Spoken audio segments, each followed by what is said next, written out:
Are suspension end links really worth it? These are probably one of the most overlooked parts you can do for your suspension, which is a shame given how easy they are to install. But is it really worth it to buy these little suckers? Well, today we're gonna find out and hopefully explain why.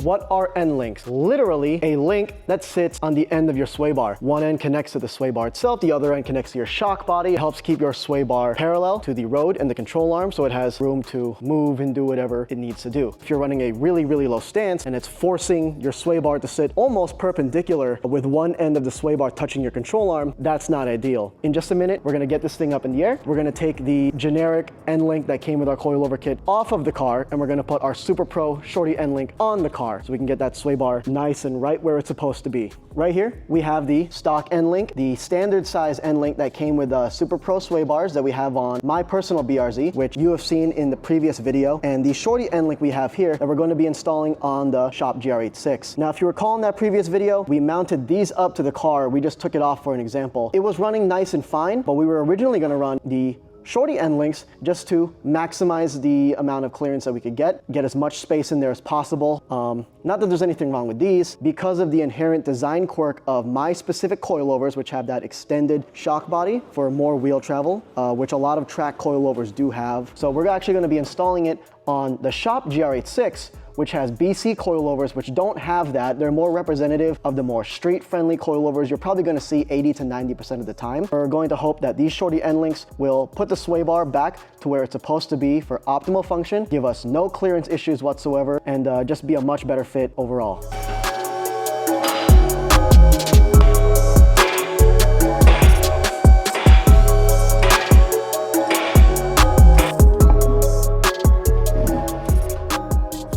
As you can see here, this is the Shop GR86 with its BC Racing coilover setup and the non-extended shock body. But as you can see here, we have the end link that comes with it. It does have the clearance issues. We do have it set for what a lot of the standard size end links are. There's nothing wrong with the BC Racing coilover kit. Of course, BCs are meant to go really low, and there's a lot of adjustability baked into the end links that they gave you.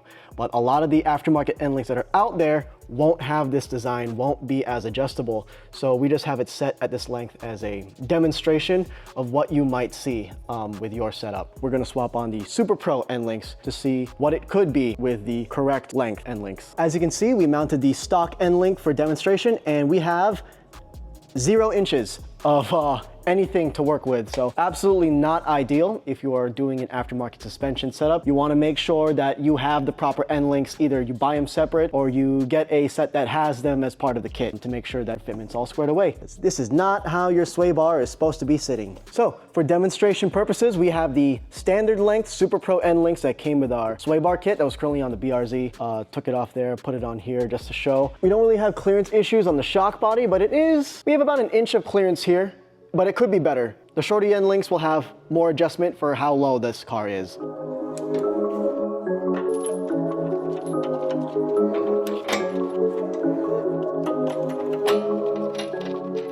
So as you can see, way more clearance here over the standard end links, and way more than definitely the stock end links right here. We went from having like 0 inches of play and the sway bar being mounted completely wrong on the stock end links to maybe like 1/4 inch of room with a standard length aftermarket end link. And now these Shorty end links right here, we have just about almost 3 inches of room, which you can go even shorter if you want. There's still adjustability baked into the turnbuckle here. But I think right here is where we want our sway bar to be. It's nice and just about or almost parallel to the road and the control arm. Tons of room for the sway bar to actuate and work as the car leans from side to side without any worry about it contacting the control arm even a little bit. So no more clearance issues. There's still adjustability in the turnbuckle. No hitting of the shock body, because this is a standard BC Racing coilover without an extended body, so tons of room on the side too. Do we think aftermarket end links are worth it? Yeah, I think we do. It works great for our shop car. Of course,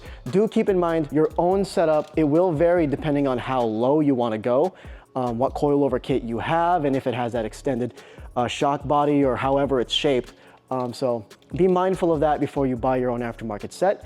Generally speaking, if you're running a coilover like this, and you're probably I'd say we're maybe like, what, 2-3 inches lower than a stock 8.6. It pays to have these shorty end links. All right, so these shorty end links are now on our Shop GR86. Easily overlooked part, which is a shame given how inexpensive they are and how easy they are to go on our car. And as you just saw, fixed all the concerns with clearance that we had originally. If you want to see us install the Super Pro sway bars on my personal BRZ, check out the last video we posted on the channel. And if you want to see more suspension stuff later down the line, we're not done yet, so stay tuned.